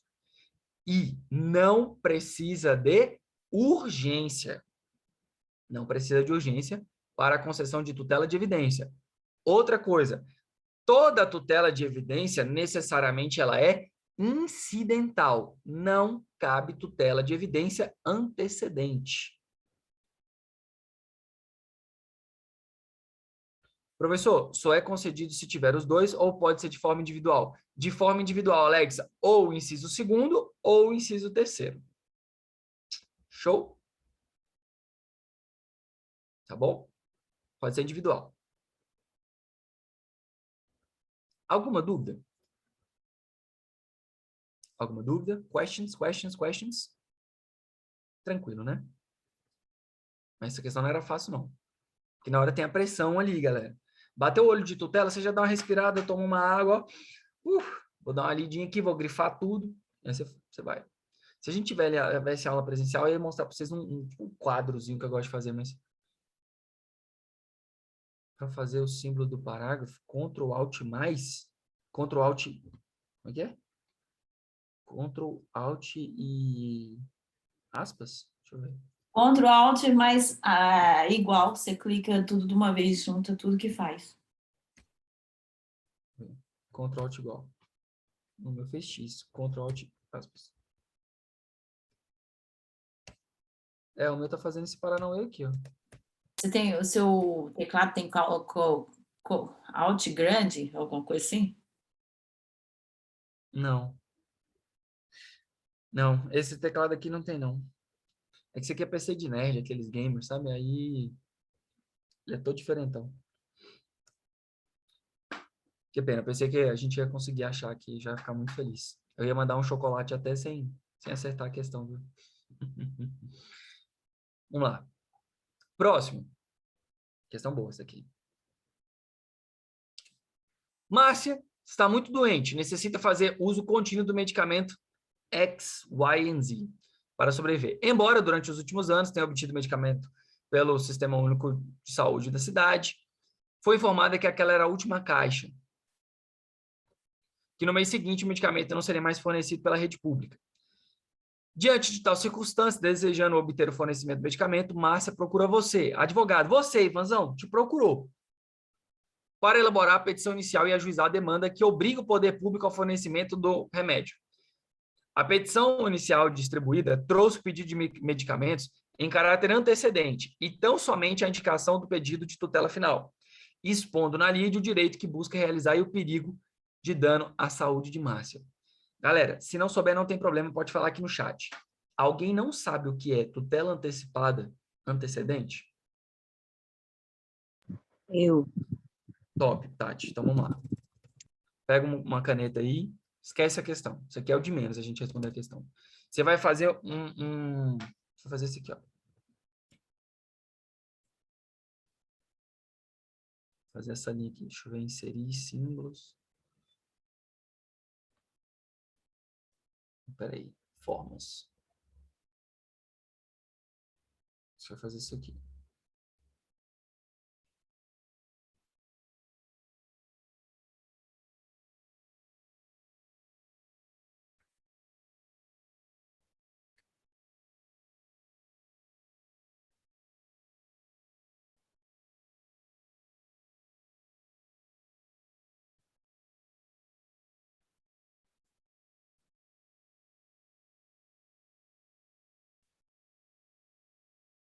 Eu tô apanhando aqui.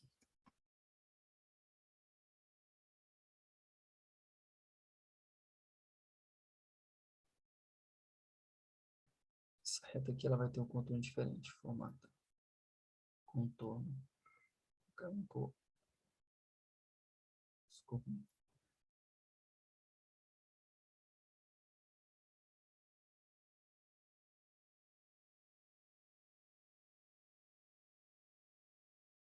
Pronto. Você vai fazer o seguinte, ó. Essa linha azul, esse eixo azul, é o início da ação. Tá bom?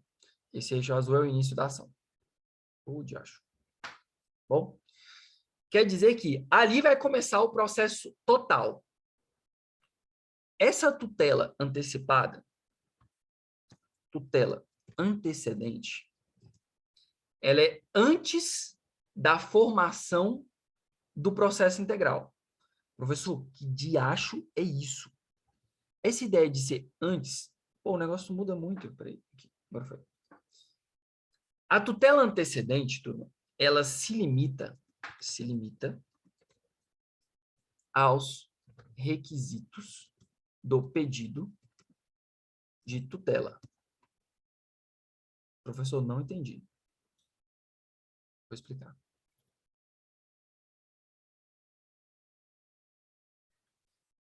Nesse caso aqui, a gente tem a seguinte situação. Ó, o Estado precisa fornecer o medicamento. Só que eu não quero pedir dano moral agora, eu só tenho uma urgência. Eu só quero que seja concedido logo a liminar. Então, ela nem fez, Tati, o pedido final, ela só realmente apresentou uma petição. Lembra do nosso macetinho? Ó, CQFDP, valor assinatura? Essa petição aqui toda, ela só vai trazer os requisitos para demonstração da tutela. Então, ó, competência, se é o Estado, é vara da Fazenda Pública, vai colocar a qualificação dela, a representação da Fazenda Pública, do Estado ele vai ser o município, aí vai vir do fato, ela vai falar exatamente que ela tinha o remédio, que de repente parou de fornecer o remédio, o direito vai falar que é da garantia à saúde, que tem que dar a saúde, fornecer medicação, e vai falar, ó,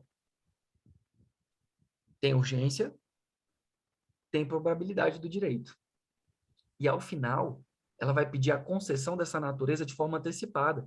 Então, ela não está pedindo dano moral, ela não está pedindo dano material, reparação de dano material por ela ter que ter arcado, ela não está pedindo nada. Somente a tutela. Ela pode fazer isso? Pode.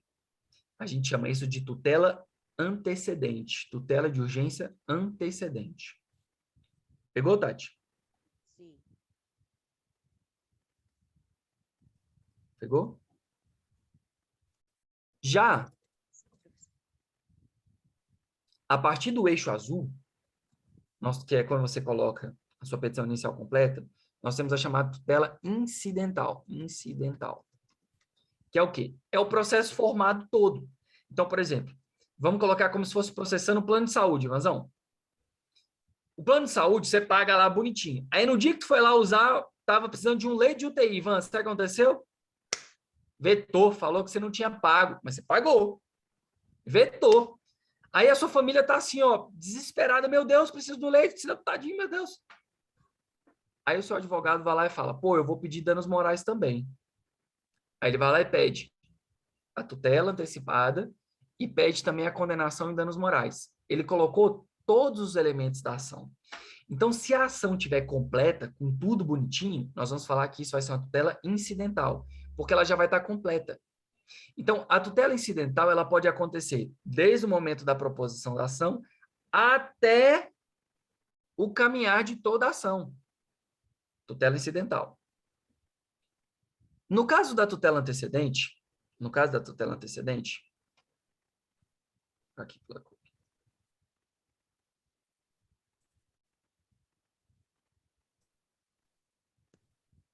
Só diminuir a letra. A tutela antecedente não comporta tutela de evidência. Então, a tutela de evidência sempre será o quê? Ela sempre vai ser incidental. Sempre vou falar de tutela de evidência depois que a petição inicial está completa. Professor, tudo bem. Minha petição não estava completa, eu fiz a tutela antecedente. E aí? Se for tutela cautelar antecedente, o juiz vai te dar o prazo de 30 dias após a efetivação para apresentar a ação completa. Se você não apresentar, beijos, perde. Cai a sua tutela. Se for antecipada, de igual forma, você também vai ter o mesmo prazo, não o mesmo prazo, você vai ter também prazo para você poder aditar. Tá bom? Eita. Aconteceu alguma coisa aqui. Parou de compartilhar, turma? Parou de compartilhar, professor. Ah, tá. Foi mal.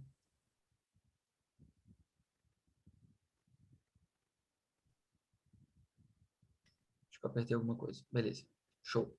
Então, ó, se eu estiver falando de tutela antecipada, se estiver falando de tutela de evidência, você tem que lembrar que elas vão ter prazos diferentes na hora da concessão. A tutela antecedente antes da formação integral do processo e a tutela incidental já do processo em sequência.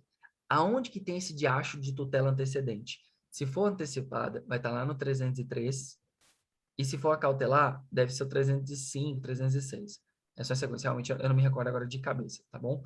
O prazo que a parte tem para aditar na cautelar vai ser de 30 dias, ou seja, para complementar. Lembra que você tem que fazer isso, complementar. E no caso da tutela antecipada, você tem um paranauê um pouquinho diferente, que é a chamada de estabilização da tutela. Isso daqui é uma coisa que gera uma circunstância muito diferente de qualquer outra coisa que normalmente a gente está acostumado a estudar. Porque a estabilização da tutela é algo que só cabe na tutela antecipada. Então, vamos fazer as anotações. Vamos lá. Estabilização da tutela cabe somente para tutela antecipada, antecedente.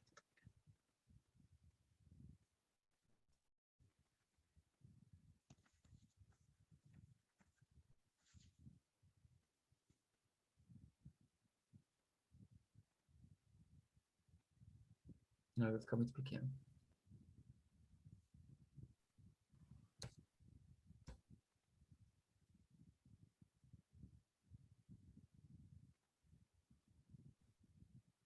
paciência.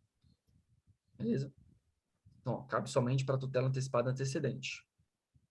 O que é isso? A estabilização da tutela diz que se você pedir uma liminar, essa liminar, ela foi deferida em tutela antecipada antecedente, e a parte contrária não apresentou recurso, meio que ela aceitou. Então, se ela aceitou, o juiz vai falar, olha, se não quiser aditar, tá de boa, que a parte contrária aceitou. No prazo de 2 anos, a parte contrária pode tentar rever isso daí, rediscutir. Então, fala assim, opa, lá atrás deve eliminar, mas assim, agora eu quero discutir. Se for no prazo de 2 anos, ok. Passou disso, não pode. Cabe estabilização da tutela para cautelar? Não. Somente para tutela antecipada. Tati, com esse esqueminha aqui, ficou um pouquinho melhor? Ficou sim, professor. Muito obrigada, viu? Ficou? Ficou sim, deu para entender.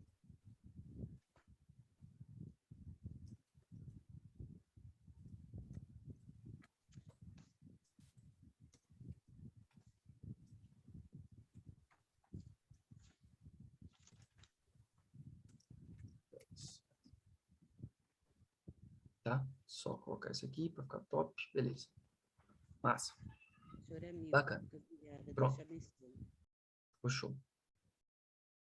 Então, sempre que for da petição inicial para frente, incidental. Antes da petição completa, antecedente. Você se limita somente aos fundamentos da tutela. Fechou? Alguma dúvida sobre isso aqui, turma? Não? Isso aqui ficou top, esse quadrinho ficou top. Então tá. A respeito do caso mencionado, que eu nem lembro mais, professor, o que é. Foi o caso do remédio. O advogado de Márcia fez uso da denominada tutela de evidência, eis que se requer a demonstração do perigo e do risco. Não. Tutela de evidência não precisa demonstrar perigo. Tá bom? Não é necessário. Tutela de evidência não é compatível com perigo. B. O procedimento adotado está equivocado, pois a formulação completa da causa de pedir e do pedido final é requisito do requerimento da tutela antecedente. O que ele está falando? Ó, você tem que apresentar o pedido completo para ser deferida a tutela antecedente. Está verdadeiro isso, turma? Também não. Letra C, né, professor? Vamos ver agora. O advogado agiu corretamente, sendo possível a formulação de requerimento de tutela antecipada antecedente para o fornecimento de medicamento. Parece que sim. Vamos ver a D? Ocorrerá o indeferimento de plano inicial caso o juiz entenda que não há elementos para a concessão da petição de tutela antecipada. Não, então é a letra C mesmo, mas deixa eu explicar uma coisa da letra D. Ocorrerá o indeferimento de plano. Turma, ocorrerá o indeferimento de plano quer dizer que ele não vai admitir aquela inicial. Se o juiz não deferir a tutela, não quer dizer que vai acabar, falou, valeu. Não, ela pode agravar, a parte pode agravar, sim. E aí, agravando, pode ter uma correção, pode mudar o entendimento e ok, sem problemas. Ficou claro? Top? Beleza.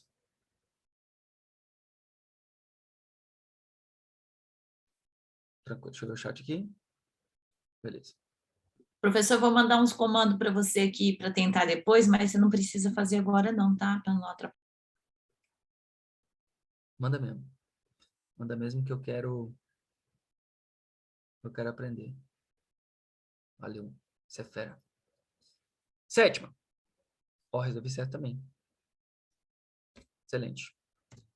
A corretora de pagamentos XYZ ajuizou a ação de cobrança em face de alegria. Ah, esse aqui a gente resolveu juntos. Em face de alegria e assistência médica, pugnando pelo pagamento de taxa de comissão de corretagem, que a segunda se recusa a pagar. Apesar da autora estar prestando devidamente serviço de corretagem. O juízo de primeiro grau julgou procedente o pedido, na mesma oportunidade concedeu tutela antecipada, para que a alegria faça os pagamentos da comissão devida mensalmente. Nessa circunstância, o advogado da alegria e assistência médica, buscando imediatamente suspender os efeitos da sentença, deve. Turma, a gente resolveu junto na aula de recurso. Vamos lá. O que aconteceu aqui nesse processo? teve a sentença, julgou procedente e na própria sentença o juiz deferiu liminar. Qual o recurso cabível aqui? Recurso extraordinário para o STF? Misericredo, nunca na vida. Como é que você vai sair do juiz de primeiro piso para instância superior? Não faz sentido. Interpor apelação civil no prazo de 15 dias, objetivando a reforma da sentença e pleitear o efeito suspensivo diretamente ao tribunal por pedido próprio durante a tramitação da apelação em primeiro grau. Não sei, professor. Vamos deixar esse em stand-by. Impetrar mandado de segurança contra a decisão que reputa legal, tendo como autoridade coautora o juiz com assento sentenciante para buscar os efeitos suspensivos da sentença.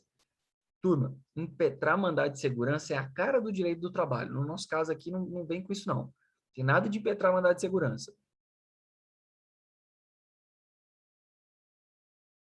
Interpor agravo de instrumento no prazo de 15 dias para reforma da tutela antecipada. Turma, qual que é o diacho da decisão? Não é sentença? É sentença, galera. Se é sentença, qual é o recurso cabível? Sempre. Ivanzão, qual é o recurso cabível sempre? Exatamente. A apelação. Top. Vocês já fizeram essa questão aqui. Resposta correta, apelação. Por quê, gente? Porque foi uma sentença. Imagina que não faz sentido você desmembrar dentro da sentença um agravo e uma apelação. Se fosse ao longo do processo, agravo. Mas como foi tudo na sentença, vai ser o quê? A apelação. Lembra o seguinte, outra coisa. Se o juiz julgou improcedente a gratuidade de justiça na sentença, qual é o recurso cabível? A apelação.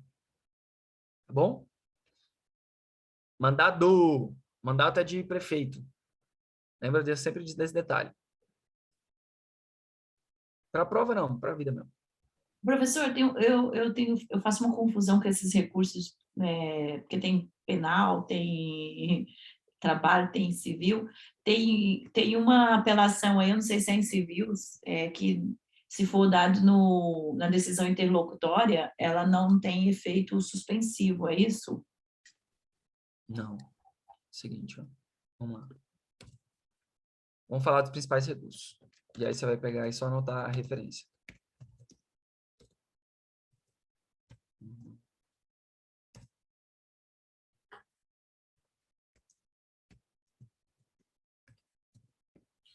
Vamos lá. O agravo de instrumento, ele vai caber de decisão judicial. Decisão. Ela pode ser uma decisão interlocutória, que vai definir alguma coisa que esteja ali inerente ao processo, mas não é o objeto final, ou vai ser algo do próprio mérito. Então, ficar ligada com as disposições do inciso 1º e do inciso 2º. Das decisões interlocutórias, que vai falar sobre tutela, inciso 2º, mérito. As demais é rol. Isso aqui, inevitavelmente, é leitura. O caso da apelação, sentença, prazo também de 15 dias, e ela tem um bizu. Como regra, o efeito dela é suspensivo, cabe somente de sentença, mas existem exceções. Quais são as exceções aqui? Se eu estiver falando de demanda, por exemplo, de alimentos, se eu estiver falando de execução, se eu estiver falando de sentença que confirmou a liminar, a gente vai tirar o efeito suspensivo da apelação. Isso, Alex. Então, isso aqui são em relação aos efeitos. O agravo de instrumento, ele pode ou não ter efeito suspensivo. Isso tem que ser requisitado. Os embargos terão efeito interruptivo. O que é o efeito interruptivo? Zera o prazo para a apresentação do recurso posterior.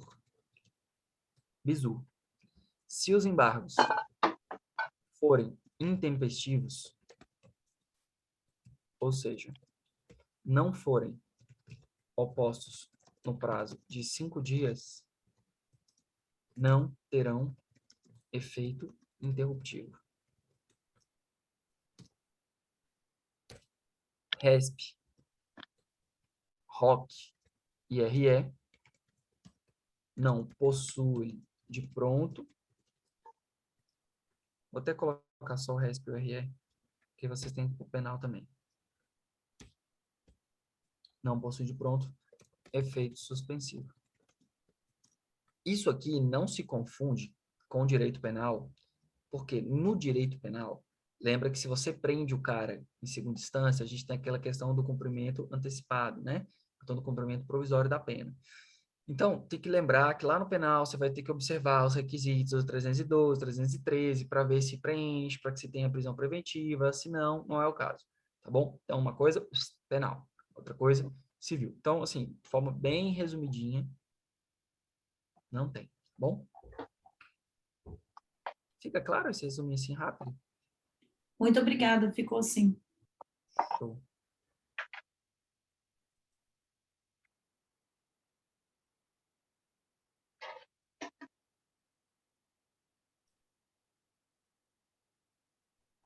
Pronto. Vamos para a última questão aqui. John Carlos ajuizou a ação em face do Shopping Sky Mall, objetivando a devolução dos valores que superam o limite máximo previsto em lei de seu município, pagos em virtude de estacionamento de seu automóvel, julgando procedente o pedido e iniciado o cumprimento de sentença, o executado apresentou impugnação. Turma, embora o termo aqui esteja falando de executado, nós estamos falando do procedimento de cumprimento de sentença, tá bom? Alegando ser inexigível a obrigação. Sustentou que o STF, em controle difuso daquela apreciação da matéria, reconheceu a inconstitucionalidade da referida lei municipal, que ampara o título judicial. Ou seja, traduzindo isso aqui, o cara entrou com a ação, ganhou, posteriormente o STF foi lá e falou que, olha, essa lei aí que você utilizou como base não vale, ela é inconstitucional. Considerando que a decisão do STF foi proferida após o trânsito em julgado da ação movida por João Carlos, assinale a alternativa correta. Turma, se é após o trânsito em julgado, qual que é a forma de impugnar isso aí?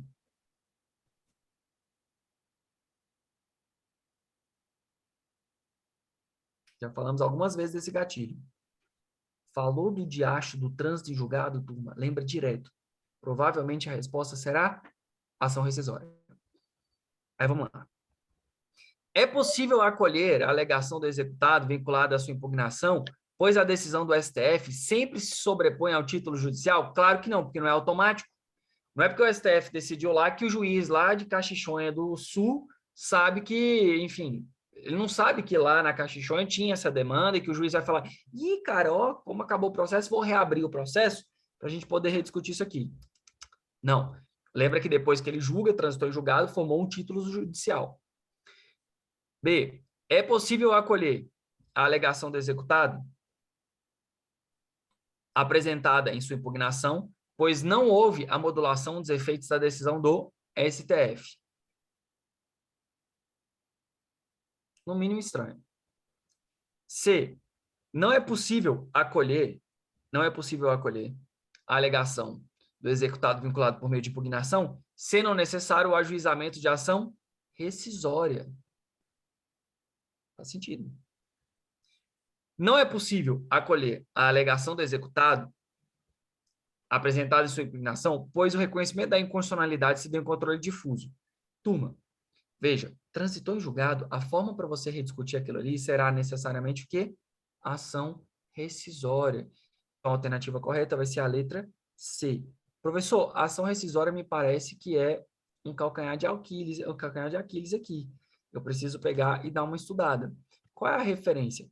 A referência da ação rescisória, turma, vai ser inerente ao artigo 966, é a letra C mesmo, tá bom? Então, a gente tem que pegar e dar uma olhada na ação rescisória, isso daqui é fundamental, mas também verificar que lá no artigo 525... Professor, licença te atrapalhar.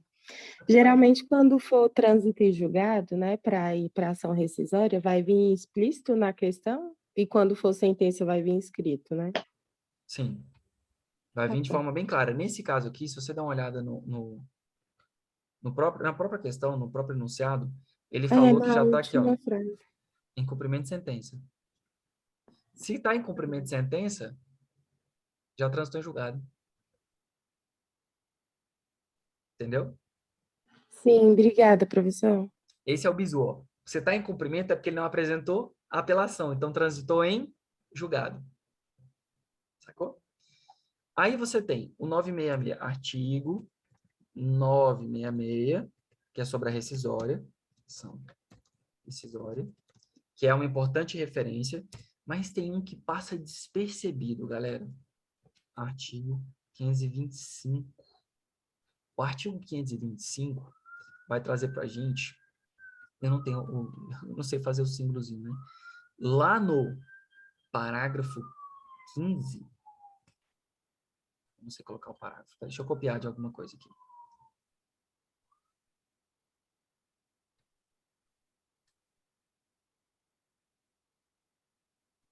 Copia aí do chat, professor. Devia ter copiado, né? Não tinha pensado nisso. Lá no parágrafo 15, ele vai falar sobre a hipótese que isso aqui vai ser discutido. Esse artigo aqui, ó, ele é muito, muito passado em branco. Então, eu quero que vocês dêem uma olhada no 525, porque o 525, inclusive, vai remeter para o parágrafo 15º, o 15, ele vai remeter para o 12. E lá ele vai falar dessa existência de lei posterior após o trânsito em julgado. Então, você tem a ideia da rescisória e você tem atrelado a uma condição do cumprimento de sentença, que deixa de forma clara e inequívoca que não será matéria de impugnação, mas sim de ação rescisória. Beleza? Deixa eu salvar para não ter problema da última aula. Salvo. Top. Então, como eu comecei a falar no início da aula, né? A gente terminou. Mas eu tomaria muita atenção para essas questões sobre citação, sobre os prazos, tá bom? Os prazos na citação, turma, mudaram um pouquinho. Então, assim, ó, para vocês terem noção como que mudou. No caso de citação eletrônica, vai ter um paranauê diferente. Eu tenho um prazo de 2 dias para citar eletronicamente, tá bom? 3 dias para confirmação da citação.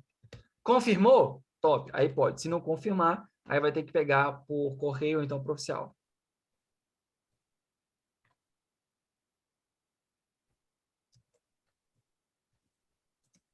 Em confirmando, a parte terá 5 dias. 5 dias para início da contagem do prazo. Após o 5º dia, utilizaremos o primeiro dia útil seguinte para contar nosso prazo.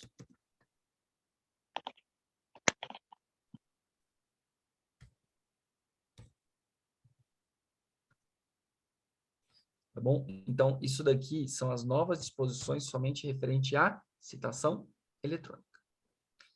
Gurizada, eu espero que vocês tenham aproveitado. Foram muitas coisas, né? Muitas dicas. Muito conteúdo, muito conteúdo. E é isso. Ah, a Isa também foi minha aluna. Oi, Isa. Isa também foi minha aluna. Professor, você é de Brasília? Sim, sim. Só o sotaque não é, né? Felipe é do mundo, rapaz. Felipe é do mundo. Felipe fez faculdade em Portugal, viajou o mundo só com uma mochila nas costas. Felipe já foi de hippie para advogado. Felipe é do mundo. Eu tive que pesquisar esse bizu aí para me entender o que você está tanto falando bizu. Esse professor é top, viu? Tamo together, Ivan. Felipe. Isso, por isso, boa prova, viu, gente? Arrebenta lá, eu vou ficar na torcida por vocês. Leozão, obrigado. Obrigado, galera. Felipe. Não deixa de avisar, não, viu? Quando sair o resultado, quero estar acompanhando essa turminha é massa. Obrigado, professor Felipe. Tá bom? Quem tiver alguma dúvida, alguma coisa, pode Tudo de bom. mandar. Obrigada, professor. Obrigado, professor. Depois você me manda o material que você fez aí durante a aula, me manda lá por e-mail. Esse ficou top, hein? Esse aqui eu tinha que cobrar royalties desse daqui. Você viu o esqueminha? Você viu o esqueminha? Tá Você viu bom, esse tá bom. esqueminha aqui? Eu te pago a mais dessa vez, pode deixar. Olha só, esse esqueminha aqui, Léo, ficou muito good, velho. Olha isso aqui. Cadê o esqueminha, Jesus? Aliás, foram vários esqueminhas, né? Mas esse aqui, o primeiro eu fiz porque da última vez eu esqueci de salvar e foi sacanagem. Mas esse aqui ficou top demais, velho. Pronto. Já vou fazer um print disso aí já. Eu tô constituindo prova com todos esses alunos aqui, se eventualmente ele utilizar sem fazer a devida citação, viu? Pode deixar. Gente, Cara, obrigado. até mais. Viu? Fica com Deus. Tamo junto, Léo. Bom trabalho para ti, viu? Tchau, turma. Boa prova. Meninos e meninas, depois o professor Felipe me manda o material e eu encaminho para vocês, tá? Só para retomar nossa programação de hoje. Gente, deixa eu compartilhar aqui uma coisa com vocês. Eu comentei com vocês sobre a live de sábado, né? Eu estou me organizando para fazer a live de sábado, que eu sempre faço, uma live mais empolgante, mais motivacional e tal, além de algumas dicas práticas, né?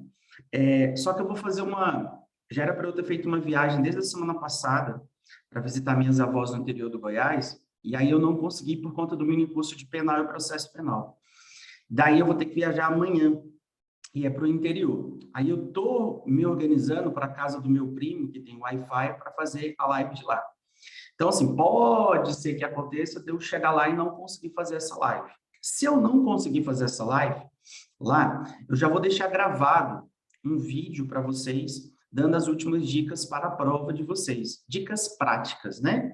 De como resolver a prova, por quais disciplinas começar, como fazer, para não começar do começo ao fim, sobre água, sobre comida que o pessoal gosta de levar, enfim, sobre logística de prova. Coisas práticas mesmo. Então, se de tudo eu não conseguir fazer a live do sábado, eu vou deixar um vídeo gravado para vocês nesse sentido, tá bom? Falando da nossa programação aqui de reta final da semana da aprovação, agora na hora do almoço eu vou fazer uma live, 12h30, tá? Sobre as excludentes do crime, não todas, só algumas que o Jair separou para a gente trabalhar. E que mais? E hoje à noite, a gente tem a nossa última aula, que vai ser de penal, tá? Penal vai ser comigo. Aí eu vou falar tanto de penal geral, quanto de penal especial. Então, eu vou separar alguns pontos para a gente trabalhar hoje à noite, tá bom? Beijo no coração de vocês. Bons estudos.